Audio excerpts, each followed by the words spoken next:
Radhe Krishna friends, आपका दिल से स्वागत है आपकी अपनी चैनल आइडियल मेमोरियल प्रोफिशिएंसी पे। मुझे लगता है आपको ये बिल्कुल नहीं पता होगा कि अगर किसी भी टॉपिक की अंडरस्टैंडिंग क्रिस्टल क्लियर हो तो उसे याद रखना, मेमोराइज करना उतना ही आसान होता है। And I will try my best to help you with that. So without wasting much time, let's get started. Hello and welcome back to the another video of revision of behaviour. So behaviour हमारा पहला psychology का topic है जिसको हमने in detail छोटी छोटी videos में समझा है, और फिर हमने फर्स्ट पार्ट ऑफ रिविजन में डेफिनेशन से लेकर कुछ फैकल्टीज है जो इन्फ्लुएंस करती है बिहेवियर को, वहाँ तक हमने कवर अप किया है। हम डेफिनेशन को रिवाइज करेंगे, फिर ऊपर से जो टॉपिक हमने कल के वीडियो में रिवाइज किए हैं उसके बारे में फर्स्ट 5 मिनट्स में बात करेंगे, और फिर आज जो बाकी का हाफ पोर्शन है उसको हम रिवाइज करेंगे। सो without wasting much time, let's get started. सबसे पहले definition is the most important thing. जब भी आप कोई भी टॉपिक पढ़ते हो तो डेफिनेशन इसीलिए मैं आपको वापस से रिवाइज करवा रही हूँ ताकि आपको याद रखने में आसानी हो। जितनी बार ज़्यादा सुनोगे, बोलोगे, याद रखना चाहोगे अगर सुनते सुनते, तो वीडियोस को देखकर ही आपको डेफिनेशन याद हो जाएगी। Behavior can be defined as the action or reaction of a person in response to external or internal stimulus situation. We understand behavior when we know that what is caused or made the person to do it. We evaluate behavior when we approve or disapprove it. Both understanding and evaluation is common reaction that individual engage daily. So behavior mostly आपको first 3 lines ही याद रखनी है, लेकिन first 5 lines ही याद रखनी है, लेकिन बाकी का भी आपको लिखना है डेफिनेशन के नीचे। सो फर्स्ट पूरा paragraph you have to remember, behaviour can be defined as the action और reaction of a person in response to external और internal stimulation situation. We understand behavior when we know that what is caused or made the person to do it. We evaluate behavior when we approve or disapprove it. Both understanding and evaluation of behavior is common reaction that individual engage. Behaviour को अगर define करने जाए तो behaviour एक ऐसा action है किसी भी पर्सन का, या फिर किसी भी पर्सन का रिएक्शन है जो किसी भी एक्सटर्नल या फिर इंटरनल स्टिमुलस सिचुएशन की वजह से आता है। अगर हम बिहेवियर को समझना चाहें तो वो बिहेवियर किस वजह से हुआ है या फिर पर्सन ने वैसा क्यों किया है, ये समझना पड़ेगा हमें सबसे पहले, और इसके बेसिस पर हम बिहेवियर को इवेल्युएट करते हैं कि वो बिहेवियर अप्रूवेबल है या फिर डिसअप्रूव करते हैं उस बिहेवियर को। और ये समझने के लिए हमारे पास अच्छी अंडरस्टैंडिंग होनी चाहिए, इवेल्युएशन कैपेसिटी होनी चाहिए, ताकि हम जो कॉमन रिएक्शन है इंडिविजुअल का, जो उसकी हर रोज़ की ज़िंदगी में जिसके साथ वो उलझता है, उसको यानी कि बिहेवियर को हम समझ सकें। So this is about the behaviours introduction, मतलब डेफिनेशन। फिर हमने ये सारी चीज़ों को रिवाइज किया था, बायोलॉजी ऑफ बिहेवियर को देखा था, different kinds of human behaviour को देखा था। उसमें first type was overt and covert behaviour, second was conscious and unconscious behaviour, third one was voluntary and involuntary behaviour, then fourth one was simple and complex behaviour, and fifth one was rational and irrational behaviour. फिर हमने देखा था कि कुछ ऐसी characteristics हैं जो human beings को बाकी के जानवरों से, बाकी सबसे ह्यूमन बींग्स को एक डिफरेंट बनाती हैं। तो ऐसे कौन से बिहेवियर्स हैं, जैसे कि characteristic of human behaviour can be expressed as under, जिसमें हमने देखा था कि social rules and regulations, basically ऐसी चीज़ें जो सिर्फ ह्यूमंस में हैं, ह्यूमंस फॉलो करते हैं, या फिर ह्यूमंस के अलावा वो एबिलिटी कैपेसिटी किसी के पास नहीं है। तो सबसे पहला है उसमें सोशल रूल्स एंड रेगुलेशंस, फिर देखा था हमने language and understanding, then we have seen education and knowledge, फिर देखा था adaptability, capacity to learn knowledge, drive और aim, human being is great in behaviour and knowledge. तो ये टोटल 8 पॉइंट्स हमने देखे थे कैरेक्टरिस्टिक्स ऑफ ह्यूमन बिहेवियर में। फिर फैकल्टीज दैट इन्फ्लुएंस बिहेवियर, यानी कि ऐसी चीज़ें जो ह्यूमन बिहेवियर को इन्फ्लुएंस करती है, जिससे हम हमारे बिहेवियर को मॉडिफाई कर सकते हैं, या फिर ऐसी चीज़ें जिसकी वजह से बिहेवियर में कुछ चेंजेस लाए जा सके, जैसे कि लर्निंग एंड बिहेवियर, क्या कोरिलेशन था वो भी देखा था। फिर personality and behaviour, then memory and behaviour, then motives and behavior. Fifth one was attitude and behavior. Sixth one was emotion and behavior. Seventh is heredity, environment and behavior. Then endocrine system and behavior. And last but not the least is nervous system and behavior. तो ये कुछ ऐसी चीज़ें हैं जिसमें हमने पढ़ा था कि कैसे ये चीज़ें या फिर ये सिस्टम्स एक रोल प्ले करती हैं बिहेवियर के साथ, कॉग्निटिव वे में हम कैसे इसको चेंज कर सकते हैं, मॉडिफाई कर सकते हैं, कुछ भी मतलब। सो ये देखा था हमने। अब आज के वीडियो से हम देखेंगे कि टाइप्स ऑफ बिहेवियरल कंडीशनिंग, उसको रिवाइज करेंगे, और फिर बिहेवियरल डिसऑर्डर्स, उसमें 3 टाइप्स थे वो, और उसकी होम्योपैथिक अप्रोच, और लास्ट में समरी। आज हम पूरा का पूरा बिहेवियर इन शॉर्ट कंप्लीट करने वाले हैं, तो वीडियो में एंड तक बने रहिएगा और वीडियो को एंड तक ज़रूर देखिएगा। So, types of behavioral conditioning. There are two major types of conditioning. First is classical conditioning, is a technique used in behavioral training in which a naturally occurring stimulus is paired with a response. Next, a previous neutral stimulus is paired with naturally occurring stimulus. Eventually, the previous neutral stimulus comes to evoke the response with the presence of naturally occurring stimulus. The two elements are then known as conditioned stimulus and conditioned response. यहाँ पर क्या करेंगे कि ये जो classical conditioning है वो एक ऐसी चीज़ है जहाँ पर क्लासिकल कंडीशनिंग है वो एक ऐसी नेचुरली ऑकरिंग स्टिमुलस को पेयर करती है एक रिस्पॉन्स के साथ, जिसमें हमने एक डॉग वाला एग्जांपल देखा था कि डॉग को एक भूख लगती है तो वो खाना खाता है, लेकिन उस नेचुरली ऑकरिंग स्टिमुलस को हमने एक घंटी के साथ पेयर किया था कि वो घंटी बजेगी फिर खाना मिलेगा। फिर क्या हुआ था कि वो डॉग को घंटी बजने से ही भूख लगने लगती थी, खाना मिला हो या ना मिला हो। सो ये एक ऐसा नेचुरली ऑकरिंग स्टिमुलस है, उसको पेयर करना उसके रिस्पॉन्स के साथ, उसको हम बोलते हैं classical conditioning. Next, a previously neutral stimulus is paired with this naturally occurring stimulus. Okay, so eventually जो previously neutral stimulus है वो evoke होता है with the presence of naturally occurring stimulus। मतलब जो ये neutral stimulus है और naturally occurring stimulus है ये दोनों pair हो जाता है, फिर उस दो elements को हम बोलेंगे conditioned stimulus and conditioned response। फिर है operant conditioning, sometimes refers to as instrumental conditioning। It is a method of learning that occurring through reinforcement and punishment for a behavior। यानी कि यहाँ पर आपको आपके बिहेवियर से या तो कुछ चीज़ मिलेगी, मतलब कि कोई गिफ्ट या फिर ऐसा कुछ, या फिर कोई पनिशमेंट मिलेगी। तो रीइंफोर्समेंट यानी कि वो बिहेवियर को आप रिपीट करो ऐसी कोई चीज़ आपको मिलना, और पनिशमेंट यानी कि वो तो आपको पता ही है कि सजा मिलना किसी भी चीज़ के लिए। सो जब भी यहाँ पर हमने देखा था एक रेट वाला एग्जाम्पल बाय गूगल जो हमने डिटेल वीडियोज़ में देखा, उसमें वहाँ पर क्या था कि एक रेट के पास दो स्विचेस थी, एक स्विचेस को दबाने से उसको खाना मिला था और एक को दबाने से करंट। तो जिसमें खाना मिलता है या फिर अलग अलग ऐसी चीज़ें मिलती है जो उसको पसंद है वो बार बार उस स्विच को प्रेस करेगा। सो ये हो गई ऑपरेंट कंडीशनिंग वाली बात जो गिफ्ट और पनिशमेंट से रिलेटेड है। Through operant conditioning an association is made between an behaviour and a consequence for that behaviour. यानी बिहेवियर कैसा है और उसके बाद उसके नतीजे या फिर उसका अंजाम कैसा है।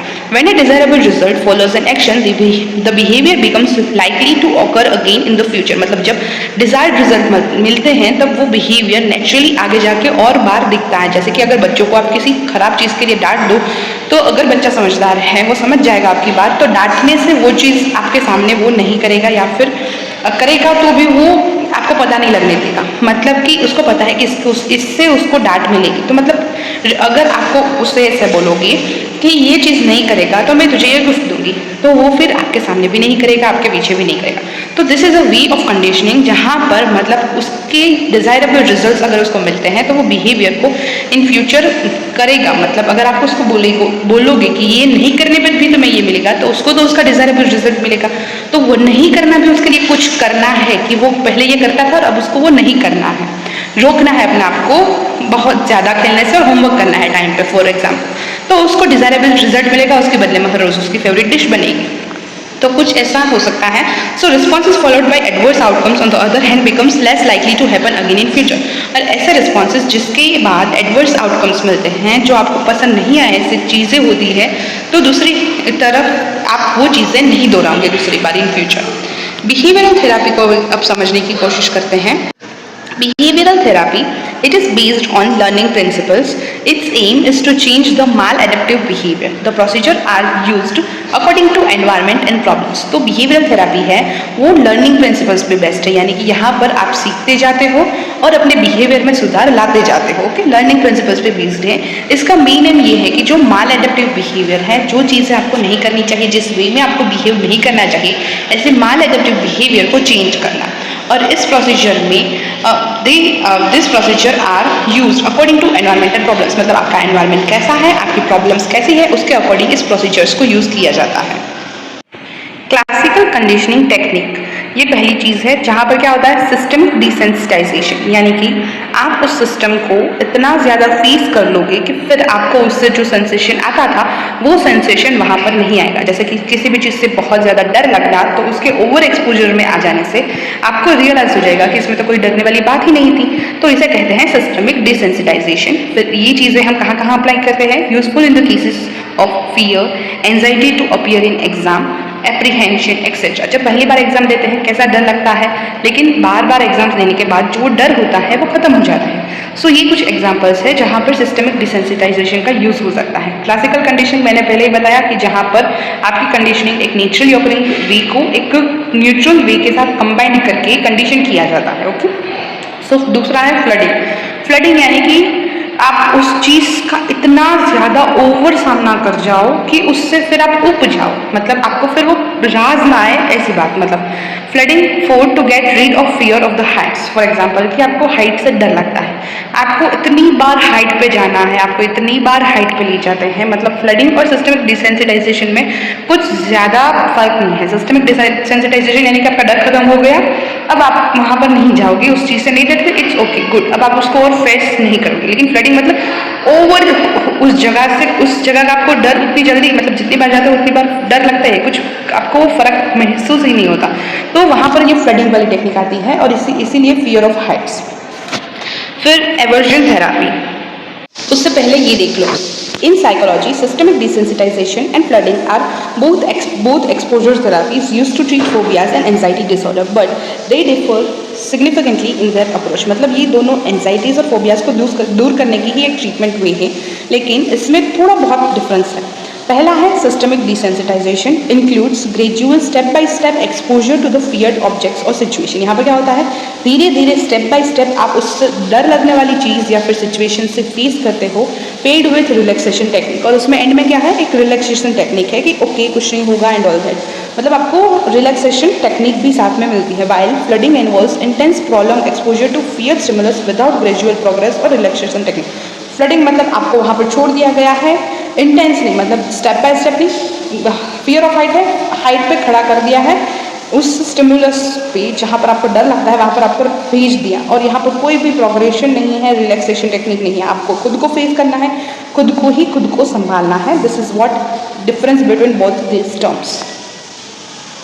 फिर है aversion therapy, specially in the cases of alcohol, tobacco and drug abuse. Aversion therapy खास करके कैसे केसेस में, अल्कोहल, टोबैको, ड्रग एब्यूज के केसेस में। एवर्जन यानी कि किसी चीज़ को आप बिल्कुल भी पसंद ना करो, ऐसे। इसका मतलब अगर आपको समझाऊं, aversion therapy psychotherapy designed to cause a patient to reduce or avoid an undesirable behavioral pattern by conditioning the person to associate the behavior with an undesirable stimulus। यहाँ पर क्या होता है कि एक ऐसी साइकोथेरापी है जहाँ पर पेशेंट को वो अनडिजायरेबल बिहेवियरल पैटर्न यानी कि अल्कोहल है, टोबैको है, कुछ भी जो उसको डिजायरेबल नहीं है उसको कम करना है, तो उसकी कंडीशनिंग के लिए एंड में कुछ ऐसा अनडिजायरेबल स्टिमुलस अटैच कर देते हैं जिसकी वजह से आप अल्टीमेटली उस चीज़ से, फिर चाहे वो अल्कोहल है, स्मोकिंग है, उससे नफरत करने लगो। ओके, अब ये तीन चीज़ों में बात की गई थी क्लासिकल कंडीशनिंग की। अब बात है ऑपरेंट कंडीशनिंग की फॉर इंक्रीजिंग बिहेवियर। तो अब ऑपरेंट में हमने देखा था कि वो गिफ्ट्स और पनिशमेंट वाला फंडा।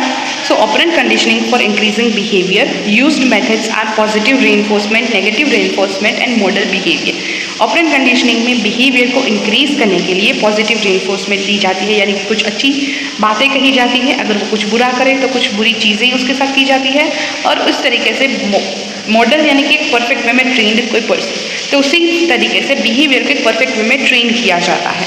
Operand conditioning for decreasing behaviour, punishments and time outs. Okay, I hope यहाँ तक क्लियर होगा। अब बात करते हैं द बेसिक्स ऑफ बिहेवियरिज्म की। यहाँ द बेसिक्स ऑफ बिहेवियरिज्म को स्टार्ट करते हैं। The behaviourism also known as behavioural psychology is a theory of learning based upon the idea that all behaviours are acquired through conditioning. यानी कि जो behaviourism है उसको हम बिहेवियरल साइकोलॉजी भी बोलते हैं, क्योंकि हम यहाँ पर पढ़ेंगे कि जो बिहेवियरिज्म यानी कि बिहेवियर को समझने की जो टेक्निक है उसको समझने के लिए बिहेवियर मतलब कि हम किस तरीके से बिहेव करते हैं उसके पीछे की साइकोलॉजी क्या है ये भी समझना है। तो एक तरीके से देखा जाए तो बिहेवियरिज्म एंड बिहेवियरल साइकोलॉजी ये दोनों एक ही बात है, इसीलिए इस थियरी ऑफ लर्निंग को बेस्ड किया गया है on the idea that all behaviours are acquired through conditioning. यानी कि हम जैसे भी बिहेव करते हैं वो उस पर डिपेंड करता है कि हमारी कंडीशनिंग, यानी कि हम बड़े हुए हैं तो हमें कैसे संस्कार मिले हैं, कैसा माहौल मिला है, कैसी चीज़ें मिली है, ऐसा एनवायरनमेंट मिला है जो हम अच्छा बनाता है, या फिर किसी को ऐसा एनवायरनमेंट मिला है जो उसके अंदर बहुत ज़्यादा गुस्सा या फिर बहुत ज़्यादा गम भर देता है। तो मतलब कंडीशनिंग पे डिपेंड करता है कि किसी भी इंसान का बिहेवियर कैसा है। Conditioning occurs through interaction with the environment. Behaviorists believe that our response to environmental stimuli shape our actions, यानी कि हमारा रिस्पॉन्स हमारे आसपास के एनवायरनमेंट पे कैसा है वो ही डिफाइन करेगा कि हम अपनी एक्शंस को किस तरीके से दिखाएंगे। जैसे कि कुछ लोगों के लिए कोई एनवायरनमेंट या फिर एग्जाम में कम मार्क आना खुशी की बात हो सकती है, जैसे कि जो बड़ी मुश्किल से पास होते हैं उनको अगर पासिंग मार्क्स भी मिल गए तो वो खुश हो जाते हैं। लेकिन कुछ लोग होते हैं जो टॉपर्स है लेकिन उनको पासिंग मार्क्स मिलते हैं तो वो दुखी हो जाते हैं। क्यों? क्योंकि वो पहले से उस तरीके से कंडीशन है, वो उस इन्वायरमेंट के लिए कुछ लोग रेडी थे तो कुछ लोग बिल्कुल ही रेडी नहीं थे। तो मतलब कि बिहेवियरिस्ट ये मानते हैं कि हमारा रिस्पॉन्स हमारे एनवायरमेंटल स्टिमुलाई पे कैसा है वही चीज़ हमारी एक्शंस को शेप करती है। According to this school of thought, behaviour can be studied in systematic and observable manner with no consideration of internal mental states. यानी कि जो भी स्कूल ऑफ थॉट है, हमने देखा है अलग अलग स्कूल्स ऑफ थॉट, हमने बेसिक्स में डिस्कस कर लिया है, तो वो स्कूल्स ऑफ थॉट के अकॉर्डिंग बिहेवियर को पढ़ने के लिए हमारे पास एक सिस्टमेटिक या फिर ऑब्जर्वेबल मैनर होनी चाहिए with no consideration of internal mental state. यानी कि यहाँ पर हम इंटरनल मेंटल स्टेट को कंसिडर नहीं कर रहे हैं, ऑब्जर्वेबल और सिस्टमेटिक एनवायरनमेंट की बात कर रहे हैं। It suggests that only observable behavior should be considered since internal states such as cognition, emotions and moods are too subjective. ये ऐसा इसीलिए कि internal environment को मायने ना देना, ये बात यहाँ पर इसलिए मेंशन की गई है क्योंकि observable behavior की बात करें तो ऐसी चीज़ें जिसको हम बाहर से देख सकते हैं, और अगर अंदर के स्टेट की बात की जाए जैसे कि cognition यानी कि हमारी पैरेलल चीज़ें कुछ चलती रहती है, वो cognition, हमारे इमोशंस है, मूड्स है, ये सारी चीज़ें बहुत ही ज़्यादा सब्जेक्टिव हो जाती है। सब्जेक्टिव यानी depends upon the person and differs from person to person, यानी कि एक पर्सन पे डिपेंड करता है और पर्सन टू पर्सन ये चीज़ें डिफर भी करती है। किसी के लिए कोई कंडीशन में कुछ इमोशंस हैं तो वहीं दूसरे पर्सन के लिए वहाँ पर दूसरे इमोशंस है। कहीं किसी पर्सन का मूड फ्रीक्वेंटली चेंज रहता है तो कहीं किसी पर्सन का मूड कंटिन्यूसली या तो इरिटेबल या तो हैप्पी फेज में रहता है।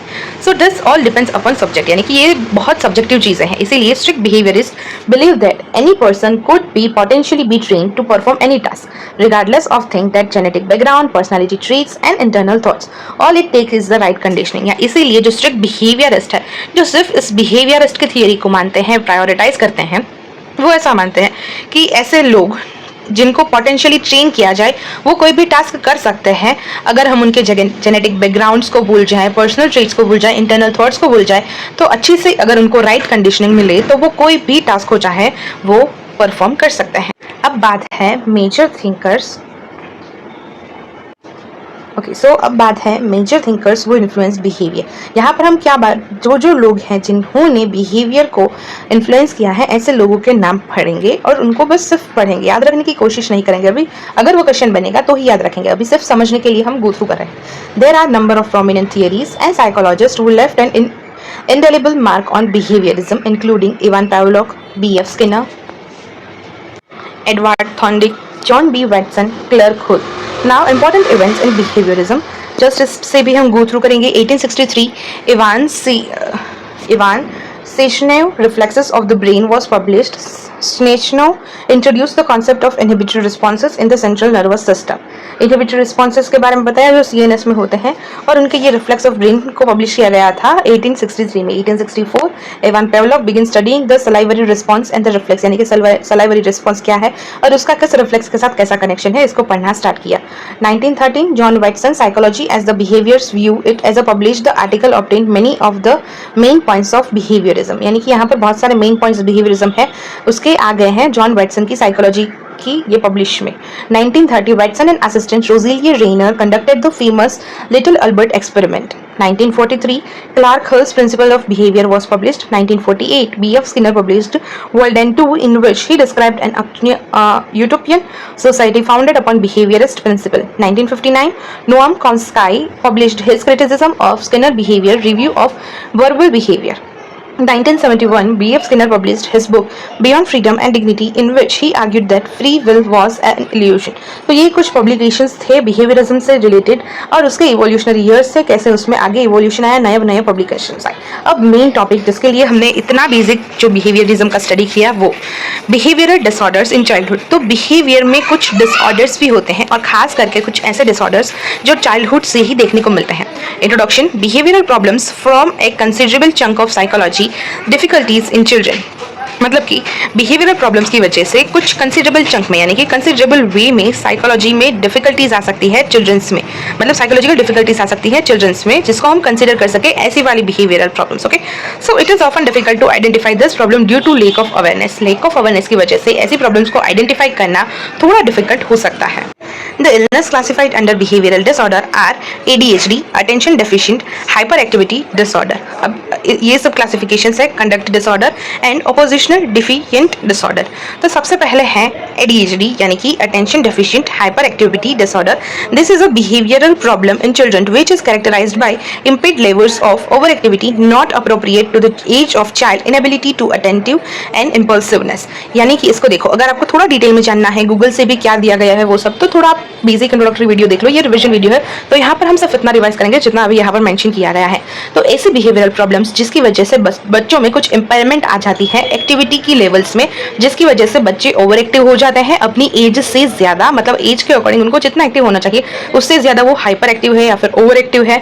वो कहीं पर भी अपना अटेंशन है, अपना फोकस है, वो ला नहीं पा रहे हैं और उनमें बहुत ही ज्यादा इंपल्सिवनेस है, मतलब कुछ ना कुछ करने के उसके अंदर इंपल्स आते रहते हैं. तो ये हो गया ADHD चाइल्ड के बारे में. अब बात है दूसरा conduct disorder. This is a behavioral problem which is characterized by violation of others or of major age appropriate societal norms or rules. It begins in childhood or adolescence. Conduct disorder में क्या होता है कि ये भी एक behavioural problem है जिसको अगर कैरेक्टराइज करने जाए तो यहाँ पर क्या होगा कि वायलेशन ऑफ अदर्स और major as appropriate societal norms और रूल्स, यानी कि कुछ सोसाइटी के नॉर्म्स होते हैं, रूल्स होते हैं, यानी कि नीति और नियम, उसको पालन ना करके उसको जानबूझ के उन रूल्स को वायोलेट करना, यानी कि न मानना, रूल्स को तोड़ देना. ठीक है, तो ये चीजें देखना इट बिगिंस इन चाइल्डहुड और एडोलसेंस. और ज्यादातर ये चीजें जब बच्चों में स्टार्ट देखिए या फिर एडोलसेंस का जो पीरियड है वहां पर स्टार्ट हो जाए तो उसको हम बोलते हैं conduct disorder. Third one is oppositional defiant disorder, ODD. This is a behavioral problem in children which is characterized by negativistic, defiant, disobedient and hostile behavior towards authoritative figures. Oppositional defiant disorder में अपनों से बड़े लोगों के लिए children's के मन में कुछ दुर्भाव आ जाता है, डिफरेंटनेस आ जाती है, वो उनकी बातें मानना बंद कर देते हैं, उनका बिहेवियर है वो बहुत ही हॉस्टाइल हो जाता है. ऑथोरिटेटिव यानी कि उनके घर के जो ऑथोरिटिव यानी कि ऑथर है, कुछ बड़ी हस्ती है, मतलब जैसे कि उनके दादा दादी हो गए, मम्मी पापा हो गए, बड़े अंकल जो होते हैं, आंटी है, तो वो सब जो उनसे बड़े हैं, कुछ अथॉरिटी लगते हैं, उनके सामने उनका बिहेवियर है वो बहुत बिगड़ जाता है. It remains persistent during the child's development and is similarly observed in individual of similar age and developmental levels. तो ये है वो परसिस्टेंट रहता है चाइल्ड की डेवलपमेंट के दौरान से ही, और ये सिमिलर चीजें इंडिविजुअल में देखी जाती हैं सिमिलर एजेस में और डेवलपमेंटल लेवल्स पे. अब देखो कोर्स के बारे में बात करें तो ADHD, CD या फिर ODD किसी भी चिल्ड्रन को क्यों हो रहा है. तो सबसे पहले ADHD की बात करते हैं. Compare to those who do not have ADHD, there is a structural and functional difference in the areas of brain that control memory, attention and movement is observed in fMRI, that is functional magnetic resonance imaging and PET scan which is positron emission tomography scans in children affected with ADHD. A familial pattern is observed wherein the first degree relatives are more prone to the disorders. ADHD में अगर देखा जाए तो जो लोगों को ADHD नहीं है उनसे कंपेयर करने पर ये पता चलता है कि कुछ स्ट्रक्चरल और कुछ फंक्शनल डिफरेंस आ रहा है ब्रेन के उस एरिया में जो मेमोरी को, अटेंशन को और मूवमेंट को कंट्रोल करती है. और ये डिफरेंस आप क्लियरली देख सकते हैं फंक्शनल MRI में और PET स्कैन में. और चिल्ड्रंस जो अफेक्टेड है ADHD से उसमें आपको ये क्लियर डिफरेंस दिख जाएगा. अब ऐसी फैमिली पैटर्न्स हैं वो ज़्यादातर जो फर्स्ट डिग्री रिलेटिव्स हैं वो मोर प्रोन होते हैं इस डिसऑर्डर के लिए, और इसीलिए हिस्ट्री थोड़ी आपको यहाँ पर जाननी पड़ेगी अगर आपको ऐसा कोई डिफरेंस दिखता है तो. दूसरा है conduct disorder. The area of brain that regulate inhibition are relatively smaller.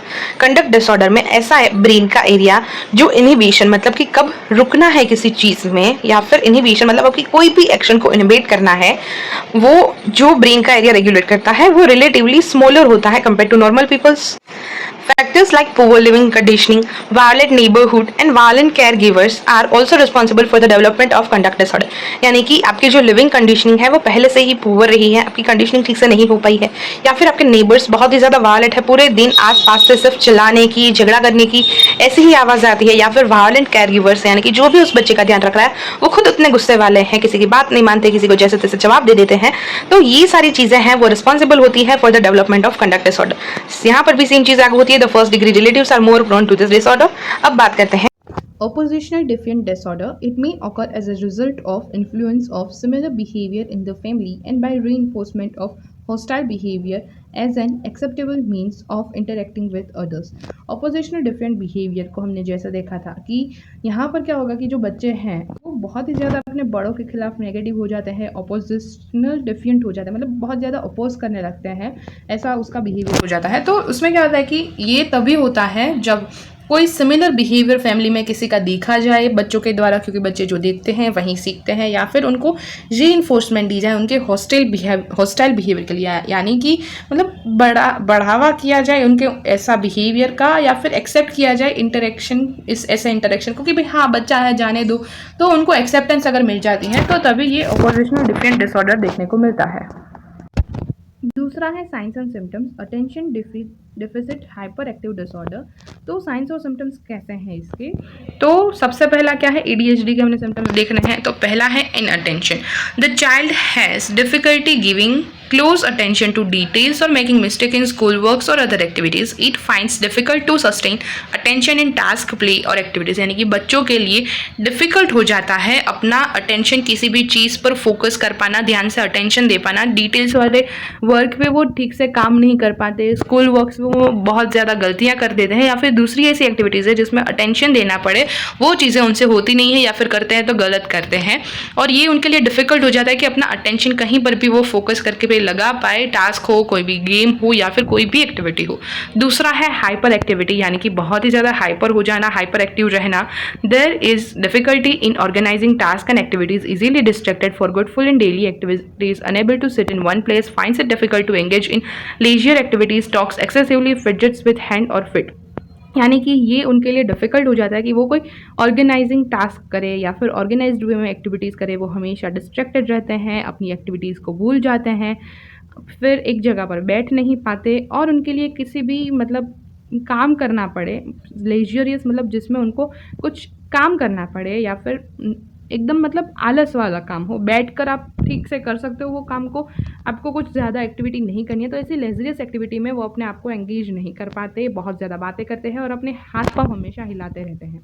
Impulsiveness, the child answers before the question is completed, answers before the question is completed, finds it difficult awaiting turn, interrupts or intrudes into the others, मतलब कि impulse आते रहते हैं उस बच्चे में कि question ख़त्म होने से पहले आंसर कर देना, फिर उनके लिए राह देखना बहुत डिफ़िकल्ट काम हो जाएगा, बात बात पे इंटरप्ट कर देना और दूसरों की बात में बीच में बोलते रहना, जिसको हम बोलते हैं कि बीच बीच में जो नोज पॉकिंग बोलते हैं वही चीज़ की बोलते रहना, पूछा भी नहीं है फिर भी बोल देना। कंडक्ट डिसऑर्डर, उसके सिम्टम्स क्या है, first is the child show behaviour such as aggression towards people और एनिमल्स, मतलब बहुत ज़्यादा गुस्सा किसी इंसान के प्रति या फिर किसी एनिमल के प्रति, फिजिकल क्रूअल्टी, मारना, फिर बाइट करना, ऐसी सारी चीज़ें। स्टीलिंग यानी कि चोरी करना, forcing someone into sexual activity, किसी को अपने साथ सेक्सुअल एक्टिविटी में इंडल्ज करने के लिए फोर्स करना, बच्चों में भी ये चीज़ें अगर देखी जाए तो कंडक्ट डिसऑर्डर। एडोलसेंस टाइम पर अगर ये चीज़ें देखी जाए, डिस्ट्रॉइंग प्रॉपर्टी यानी कि दूसरों की या फिर अपनी भी चीज़ों को तोड़फोड़ करते रहना, frequent बर्गरी, shoplifting, purse snatching, muggling. The child is touchy and easily annoyed by others, is often angry or resentful. यानी कि बच्चों में बहुत ज़्यादा बुरी आदत होती है किसी से चीज़ उठा ले, कहीं पर भी कुछ भी चीज़ उठा लेना, छीन लेना, ये सब चीज़ें। बच्चे हैं वो बहुत ही ज़्यादा ऐसे क्लिंगी होते हैं, टची होते हैं, easily annoyed by others, मतलब उसको थोड़ा सा भी अगर टच करो तो वो बहुत ज़्यादा गुस्सा कर देंगे, आपको कुछ भी बोल देंगे। often lies and breaks promises to obtain goods or favors or to avoid obligations, मतलब हमेशा झूठ बोलना, झूठे वादे करना कुछ अच्छी चीज़ पाने के लिए या फिर उनको जो भी चाहिए उसके लिए, या फिर कोई उस पर अगर कोई इल्ज़ाम लगा रहा है तो मना कर देना कि नहीं मैंने तो ऐसा किया ही नहीं है। Has run away from home more than twice और for more than a single night and frequently remains absent from the school से एब्सेंट रहना, घर से भाग जाना, ये सारी चीज़ें भी कंडक्ट डिसऑर्डर में देखने को मिलती है। ऑपोजिशनल डिफियंट डिसऑर्डर के क्या क्या सिम्टम्स हैं, तो कि फर्स्ट है the child frequently loses temper, अपना गुस्सा, अपना जो संतुलन है, दिमागी संतुलन बार बार लूज कर देना, गुस्सा कर देना, कुछ भी बोलना, आर्ग्यूइंग विद अदर्स, दूसरों के साथ बहस करना, एक्टिवली डिफाइसेस और रिफ्यूजेस एडल्ट्स रिक्वेस्ट, मतलब दूसरे जो भी बोल रहे हैं उनके बड़े लोग उसको मना कर देना, सुनना ही नहीं, रूल्स को कभी भी मानना नहीं, and often deliberately honours people, और हमेशा लोगों को परेशान करने के मौके ढूंढते रहना। It blames others for his or her mistake और बिहेवियर, हमेशा दूसरों को दोष देना अपने उसी बिहेवियर या फिर गलती के लिए। The child is टची and easily annoyed by others, is often angry और रिसेंटफुल एंड इज ऑफन स्पिटफुल और विंडिक्टिव। चाइल्ड है वो हमेशा टची, जैसा कि मैंने बोला कि उसको छुओ बिल्कुल तुरंत गुस्से हो जाएगा, कुछ भी आपको बोलने लगेगा, बैड वर्ड्स बोलेगा, अनसिविलाइज्ड आंसर देगा, इजीली अनॉयड बाय अदर्स, चिड़चिड़ापन, इज ऑफन एंग्री, हमेशा गुस्से में रहना, रिसेंटफुल, कुछ भी बेतुकी बातें बोल देना, कह देना, and is often spiteful and vindictive, मतलब अब्यूजिव वर्ड्स, अनसिविलाइज्ड वर्ड्स को यूज़ करना, और विंडिक्टिव मतलब बदला लेने वाला बच्चा। So diagnosis, majority of the times the diagnosis is made on the history provided by the primary caregivers, मतलब majority time जो diagnosis है वो जो भी उनके primary caregivers हैं, जैसे कि teachers हैं, parents हैं, या फिर कोई और caretaker है, दादा दादी है, इन सब लोगों की बातों से diagnosis की जाती है, teachers and POs, and by examining the patient's state of mind, और patient का जैसा भी state of mind है उसको examine करके diagnosis किया जाता है। There are some psychometric, the scale to gauge the quality and quantity of the psychological difficulties, मतलब कि साइकोमेट्रिक एक स्केल है, उसकी बेसिस पर ये आइडेंटिफाई किया जाता है test which can help further qualify and quantify the specific aspects of behavioural disorder. उस स्केल की मदद से क्वालिफाई किया जाता है, सिम्टम्स को क्वांटिफाई किया जाता है, बिहेवियरल डिसऑर्डर के बारे में कुछ स्पेसिफिक एस्पेक्ट्स को। Some of the tests include, for example, for ADHD, ACDS is a test, ADHD Clinical Diagnostic Scale. The scale has been developed with support from the WHO. For conduct disorder, DBRS, Disruptive Behavior Disorder Rating Scale. Similarly for ODD, यानी कि Oppositional Deficient Disorder, DBRS is the scale. Complications, ADHD, the symptoms of ADHD may be carried forward into adulthood. Academic progress may suffer due to the lack of attention. Mood disorders, drug and alcohol abuse and dependency is quite common later in course of illness. Progress to conduct disorder in childhood and antisocial personality disorder in adulthood may be seen. तो ADHD के जो symptoms है वो adulthood तक carry हो सकते हैं, हो सकता है वो ठीक भी हो जाए, लेकिन मेजोरिटी का चांस है कि वो एडल्टहुड में भी कैरी हो। एकेडमिक प्रोग्रेस है वो उसकी वजह से अफेक्ट हो सकती है, क्योंकि अटेंशन नहीं दे पा रहा है, मूड डिसऑर्डर्स है, आगे जाके गलत संगत में पड़ने की वजह से ड्रग एब्यूज, अल्कोहल एब्यूज जैसी चीज़ें भी बच्चा ट्राई कर सकता है। डिपेंडेंसी है पेरेंट्स पे, वो क्वाइट कॉमन रहती है ऐसे वाले केसेस में, क्योंकि खुद का कुछ करना नहीं है, एक जगह पर टिकना नहीं है।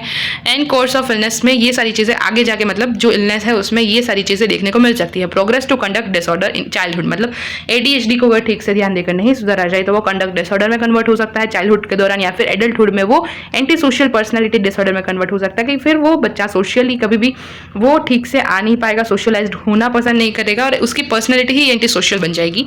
सो कंडक्ट डिसऑर्डर के बारे में बात करें तो like ADHD, the chances of the symptoms being carried forward into adulthood are much higher. ADHD की तरह यही सिम्टम्स के चांसेस, मतलब एडल्टहुड तक कैरी हो, उसके चांसेस यहाँ पर भी हायर है। Mood disorder, drug and alcohol abuse are frequently associated with conduct disorder. 40% of the conduct disorder adolescence will eventually progress into anti social personality disorder, मतलब 40% of the child's who are suffering from CD यानी कि conduct disorder have highly chance that eventually आगे जाकर वो anti social personality disorder से सफर करे। And last, oppositional deficient disorder ODD, about 2/3 of those diagnosed with ODD do not meet the criteria after 3 years, मतलब 3 साल के बाद वो सारे क्राइटेरिया से मैच नहीं करेंगे। प्रोग्रेस इनटू कंडक्ट डिसऑर्डर या फिर एंजाइटी डिसऑर्डर या फिर मूड डिसऑर्डर्स में ऑकर।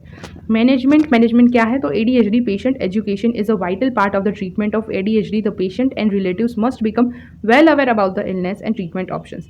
ADHD में अगर मैनेजमेंट देखें तो पेशेंट को पहले तो पूरा नॉलेज होना चाहिए ADHD के बारे में, वाइटल पार्ट क्या है, मतलब क्यों इंपॉर्टेंट है इसकी ट्रीटमेंट करवाना, क्योंकि कई बार लोग ऐसा समझते हैं कि बच्चा है जैसा बड़ा होगा ठीक हो जाएगा, इसको एक बीमारी की तरह नहीं समझते कि ध्यान देंगे तो हो जाएगा, लेकिन उनको बताना कि ट्रीटमेंट क्यों इंपॉर्टेंट है, ये सारी चीज़ें मैटर करती है। The patient and relative must become well aware about the illness and treatment option. Patient और उसके रिलेटिव्स को पता होना चाहिए कि कौन सी ये बीमारी है और इसके क्या ट्रीटमेंट ऑप्शन है। कॉग्निटिव बिहेवियरल थेरापी, मतलब साथ साथ बिहेवियरल थेरापी देना, इंसाइट ओरिएंटेशन साइकोथेरापी, ये सारी थेरापीज जो है, एंड फैमिली काउंसलिंग की फैमिली को समझाना कि कैसे वो सपोर्ट कर सकते हैं, has been found useful along with the medications. ये सारी चीज़ें अगत्य की है, इंपॉर्टेंट है along with the medicine. Now CD, conduct disorder. The goal of therapy in conduct disorder is prevention. Emphasis is given on functional family therapy and training of the child to improve social skills, problem solving techniques and anger management. तो ये CD की therapy का गोल है वो prevention का है कि अब बच्चा और ना बिगड़े। Emphasis is given in the family functional family therapy, मतलब बातें कुछ बताई जाती हैं जिसकी वजह से मतलब ट्रेनिंग दी जाती है चाइल्ड को कि वो कैसे अपने सोशल स्किल्स को इम्प्रूव करे, और फैमिली को बताया जाता है कि वो कैसे सपोर्ट करे, क्या चीज़ें उनको करनी है, किस बारे में इनको नहीं टोकना है, कैसे बात करनी है, सब कुछ। ODD parents take primary role in therapy. ODD जो है उसमें पेरेंट्स का प्राइमरी रोल होता है थेरापी में। Pro social behaviour is consistently praised and enforced, मतलब जो भी एंटी सोशल बिहेवियर है, जो भी समाज के द्वारा अनएक्सेप्टेबल बिहेवियर है, उस पर डांटना, उसको रोकना, बढ़ावा ना देना, ये सारी चीज़ें इंपॉर्टेंट है। Oppositional behaviour must be reinforced with attention and the consequences of the behaviour must be consistent, मतलब कि ऑपोजिशनल बिहेवियर की वो अगर आपका अपोज कर रहा है तो ऐसी चीज़ों को बिल्कुल बढ़ावा ना दे, बिल्कुल भी ऐसा मान्य ना करें, उन सारी चीज़ों को अटेंशन देकर उन सारी चीज़ों को रोकने की ट्राई करे, हो सके तो पनिशमेंट भी दे बच्चों को, मतलब इन चीज़ों के लिए। अब इसकी होम्योपैथिक अप्रोच क्या है वो हम क्विकली नेक्स्ट वीडियो में रिवाइज करेंगे, क्योंकि बहुत लंबी वीडियो हो गई है। तो मिलते हैं नेक्स्ट वीडियो में covering the homeopathic approach for behavioural disorders. तब तक के लिए tata, see you, bye bye and take care. Thank you so much guys for watching this video till now. Also give your valuable feedbacks and suggestions in comment section, और हाँ, like करना, share करना and subscribe करना गलती से भी मत भूलना। Stay tuned, take care, मिलते हैं नेक्स्ट वीडियो में, तब तक के लिए टाटा, बाय बाय।